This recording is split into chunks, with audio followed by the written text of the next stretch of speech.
welcome back to my channel, you guys. It's your girl Amina, and this is my channel Amina, and today we are talking about The Bachelorette season 21 episode 2. All right, so everyone is in Australia. So all the guys, they're very excited. They've never been. Jen, she's very excited to see what's going to happen. This is week 2, you guys. We are moving in. We are, getting these men out, and we're keeping the men that we love. So the first group day, everyone's together. They're exploring Australia. They're doing a food tasting. They're having a good time. All the guys are taking turns, getting in there, trying to get their time. But sneaky Devin decides to steal Jen away, have a conversation with her, and they go and get ice cream. The men are pissed. And that's an understatement. They are so upset. They decide to go find them, and they find them, and they're just like, that's totally disrespectful that you took her away. Devin's like, I took her for a few minutes, he just needed to get his time. And I don't see nothing wrong with it, you guys. I don't. Jen loved it. Hey, it is what it is. All right, so then the men told Neville they come to a comedy act, and, they are the comedians. They have to get on stage and do a little roasting, make a little jokes. And honestly, I was very disappointed. The jokes were funny. Now, don't get me wrong. The jokes were funny. But I thought, like, someone was going to, make jokes to stand out. Like, make a joke between, them and Jen's relationship. Or, talk about themselves to kind of let Jen know what type of person they are. To get to know. No. All the men used their time to roast Devin. I'm like, honestly, really? Devin steals his minutes. You're just giving him more time and more reason for Jen to keep thinking about, because it's like Devin the whole daggone time. That's all he keep talking about. She's just gonna be thinking about Devin. She's gonna go to sleep thinking about Devin because you guys keep bringing him up. But again, Devin kind of had the best jokes because he's like, you guys are in this bromance. I'm here for one woman. Y'all can go ahead and bro while I go take my woman over here. Like, honestly, the men have to do better. This whole bromance thing, it just needs to stop soon. All right, you guys. And then we had cocktail hour, and there's a few conversations that really stood out to me. I really did like Jonathan and Jen's conversation. Like, it really does seem like them two are really connecting. It just seems effortless and easy, And then also Jen with Grant. We don't see Grant too much. We didn't see Grant too much last episode, just a little bit, adding there. He tried to get his kids, but he didn't really get to. But this time, he's showing that side that he wants family. He sees a future. So Jen really loved that. I like when men start talking about a future. When a man has a plan, a man with a plan is a man that every woman should want. But of course, it's not cocktail hour without any drama. Aaron and Devin, they get into it. Aaron's just very upset the way that Devin carried himself today. Just being so cocky and just trying to pull Jen to the side. And he just feels like he's such a childish man. So they're just going back and forth. Like, it honestly, it got ridiculous, you guys. But Devin, he has some few good points. Like, you're so focused on him and Jen that you're losing time with you and Jen. Like, stop focusing on him and focus on Jen, because that's what Devin's doing. He's putting his relationship in first, and he is trying to make the most out of it. And of course, their drama doesn't stop. Aaron's talking to Jen, and Devin comes in with a treat. It's so petty, you guys. With a treat cart with more ice cream, you guys. They go in and they're talking, and Devin decides to come in and just steal the show as always, which that was a good one. That was a good one, but it was so petty. But one thing I'm gonna clap for Aaron about is that he said, "Oh no, you interrupted my date. I'm coming back in, and I am going to steal my date back." And I was just like, we love an assertive man. Be assertive, because Devin said to him, "No, I'm coming in with my ice cream. I'm not asking you. I'm telling you, you're going to get up." And Aaron came back like, "Yeah, I'm not asking you. I'm telling you, you need to get up." And I was just like, bravo. I've never seen that done. Like, really, like they always take defeat. He came back like, okay, I'm going to get my minutes back. But Devin, I'm just like, maybe Devin is childish because Devin went back again. He did, you guys. And at that point, it was like, okay, Jen's in the middle now. Now you guys are going back and forth. She can feel the tension. It's just too much. You know what I mean? Like, at that point, it was like, okay, we're not going to keep doing this all night long. So that's when I was like, okay, maybe Devin, you made it childish. It was good. After Aaron came back that second time, it was enough. It's enough. you should have just stopped, because you're not only going to affect your relationship with Jen, and not only just you two arguing. Like, Jen's in the middle now. It's just stupid. But Grant gets the rose because he opened up about family in the future, which I agree with Jen. I thought that was the right Then we have a date card, which is Marcus. You guys know last week I really, really loved Marcus. I think he's a really good guy, so that we see so far. So they have a one-on-one date, and they are going skydiving. Jen was not having it. Marcus, he has done this before. This is nothing new for him. He basically is like, trying to be there for Jen.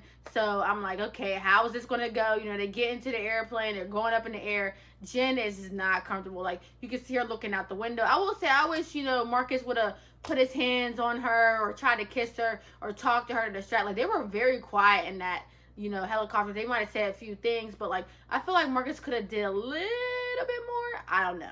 But then, like I said, I feel like he could have, cut it a little bit more, but he was still good. Jen jumped out, and, they had a good time. They'll remember that forever. And then they went to dinner, and this is when I was like, yeah, this is why I said Marcus is a great guy. He's a really great guy, And, a lot of men, they put on this tough act, and they're always got to be tough and everything. And that's what Marcus, he was in the service, and basically he had a situation where he almost died with a grenade. And he had to learn how to walk and talk and do all these things. So he looks at life totally different. His life is completely different than a average person that has never been through life or death situations. So I'm really happy that Marcus is here, and the way that he's sharing this story, I can tell Jen is she's like she just wants to hug this man. Like, everyone just wants to hug this man. Like, I really enjoyed that he was able to share his feelings. Like, he has an emotional side. We see him, rough and tough, but he has this emotional side to him that I really, really love. And again, you guys, I'm a fan of Marcus. I really am. All right, group date, you guys, and they are taking pictures with the wildlife in Australia. If you know anything about Australia, they have some crazy wildlife. Crazy wildlife. I would never touch any of those things, any of those. But a lot of the men did really, really well. Some of them were kind of like crazy to kind of like hold and handle, but one that was hilarious, we had to talk about this, Hakeem. Oh my gosh, Hakeem, he is terrified of spiders, and of course, Hakeem gets the spider. And honestly, I don't know why they would pick that spider, because to me, in the picture, it just didn't look that big. Like, honestly, like, all the other things were, like, a lot bigger, but spiders, I guess they can't be but so big. But I don't know, when I see online, the spiders that they have, I would think that it's, like, as big as your hand. Like, this spider was, like, probably, like, this big, and it was, like, climbing up his arm and stuff. And, he started freaking out, get this off my shoulder, get it off me. I was like, oh my gosh, I'm sorry.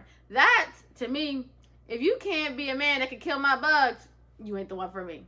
You're not the one for me. He would have had to go. He would have had to go, because we both can't be scared. We both can't.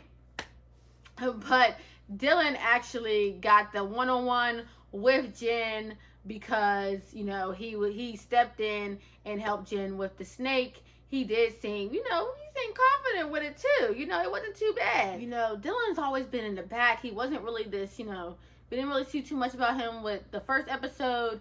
So it was very interesting, to get to know him more. But his parents, they got married after 6 months of only knowing each other. So, like, this experience that he's doing, he's like, this is nothing new. This is how my parents, they met in a short amount of time. So, I thought that was beautiful, that he shared that. And they're married. So, they're still married. So, I thought that was really nice. And we, got to know a little bit more about Dylan. And, Jen and Dylan kind of had more of a connection through their conversations, and just Dylan just becoming more vulnerable.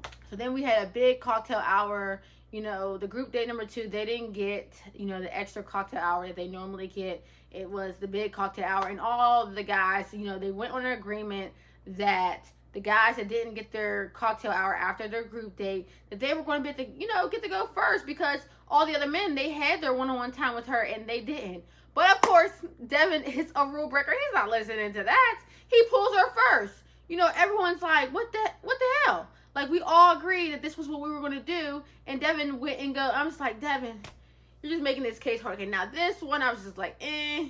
But in his defense, he did say that he wanted to pull her first, so he gets it out the way. He doesn't have to fight anyone, and nobody has to worry about him. But I'm just like, you could have communicated that. You should have said that in the beginning instead of just being sneaky and just, it comes off as sneaky. Just say what you want to do. Like, don't say yes or whatever.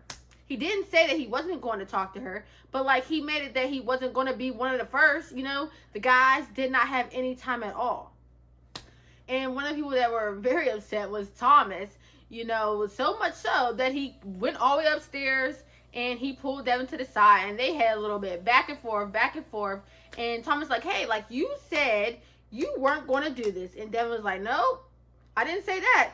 I said that I was going to get my time, but I was going to let y'all have your time. And it's still like, it's just, I'm sorry, Devin. You did the absolute most. And Thomas, you did the absolute most. You're really going to pull Devin aside and have Jen sitting on that couch by herself? You could have waited till y'all were both downstairs at the same time. Like, that was so stupid. This is what I mean. Where all the men just keep focusing on Devin. They're not focusing on their relationship with Jen. And it is going to backfire on you. Like, they just got to get this together. And, Jen's like, what's all that about? When she finally gets to talk to Thomas, it's all about Devin, of course.